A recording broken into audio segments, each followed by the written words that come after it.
వివాహేతర సంబంధాల కారణంగా ఈ మధ్యకాలంలో మర్డర్లు పెరిగిపోతున్నాయి.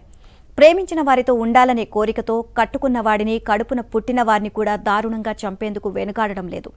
ఇలాంటి ఘటనలకు సంబంధించిన వార్తలు కొద్ది కాలంగా వింటూనే ఉన్నాం.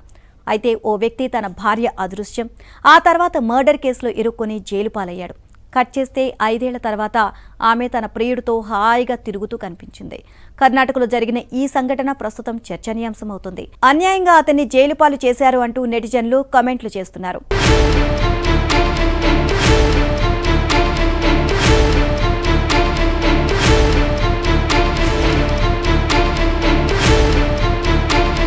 కుశాలనగర తాలూకా బసవనహళ్లికి చెందిన సురేష్ మల్లిగేకు కొన్నాళ్ల క్రితం పెళ్లయింది. వీరిది పేద కుటుంబమే. కూలి పనులు చేసుకుని జీవిస్తున్నారు. 2 పిల్లలు కూడా ఉన్నారు. ఒకరోజు ఉన్నట్టుండి ఆమె అదృశ్యమైంది. ఆమె ఓ వ్యక్తితో అక్రమ సంబంధం పెట్టుకుందని, అందుకే వెళ్లిపోయిందని భర్త చెప్పాడు.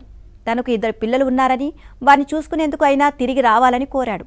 ఆమె ఏమాత్రం పట్టించుకోలేదు. ప్రియుడే కావాలి అంటూ అతని వెంట వెళ్ళింది. చివరకు సురేష్ 2021లో పోలీసులను ఆశ్రయించాడు.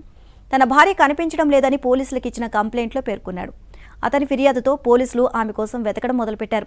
సరిగ్గా 1 ఏడాది తర్వాత పోలీసులకు ఒక గుర్తు తెలియని మహిళ అస్థిపంజరం కనిపించింది. ఆనవాళ్లను బట్టి అది మల్లిగేగా భావించారు. ఆమె భర్తకు, తల్లిదండ్రులకు సమాచారం ఇచ్చారు. ఇక వారు వచ్చి అక్కడున్న ఆనవాళ్లను బట్టి మల్లిగేనే అని తల్లి చెప్పింది. ఇక అస్థిపంజరాలను తీసుకువెళ్లి అంతిమ సంస్కారాలను నిర్వహించారు. మల్లిగను తన అల్లుడే చంపారని అత్త గౌరీ పోలీసులకు కంప్లైంట్ చేసింది. ఆమె ఫిర్యాదుతో పోలీసులు సురేష్ను అదుపులోకి తీసుకున్నారు. చివరకు జైలుకు కూడా పంపారు. 2 ఏళ్ల పాటు జైల్లోనే మగ్గాడు అతను. ఆ తర్వాత DNA పరీక్షల రిపోర్ట్ వచ్చింది. అది మల్లిగే శవం కాదని తేలింది. దాంతో సురేష్ 2 ఏళ్ల తర్వాత జైలు నుంచి బయటకు వచ్చాడు. అప్పటి నుంచి పిల్లల్ని చూసుకుంటూ జీవనం కొనసాగిస్తున్నాడు. అనుకోకుండా ఏప్రిల్ 1వ తేదీన అనుకోని సిచ్యువేషన్ ఎదురైంది. తన భార్య మల్లిగే తన ప్రియుడితో కలిసి ఉందని, మడికేరిలోని ఒక హోటల్లో కనిపించింది అని అతని స్నేహితులు చెప్పారు. తాము కళ్ళారా చూశామని ఫోటోలు కూడా పంపించారు. అంతే, సురేష్ వాటిని పట్టుకొని మరోసారి పోలీస్ స్టేషన్కు వెళ్లాడు.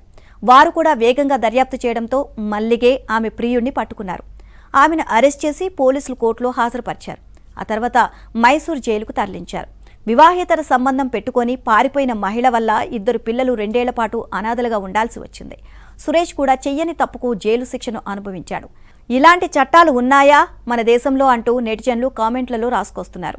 కాగా 2022లో దొరికిన మహిళ శవం ఎవరిది అనే కొత్త ప్రశ్నలు కూడా వినిపిస్తున్నాయి.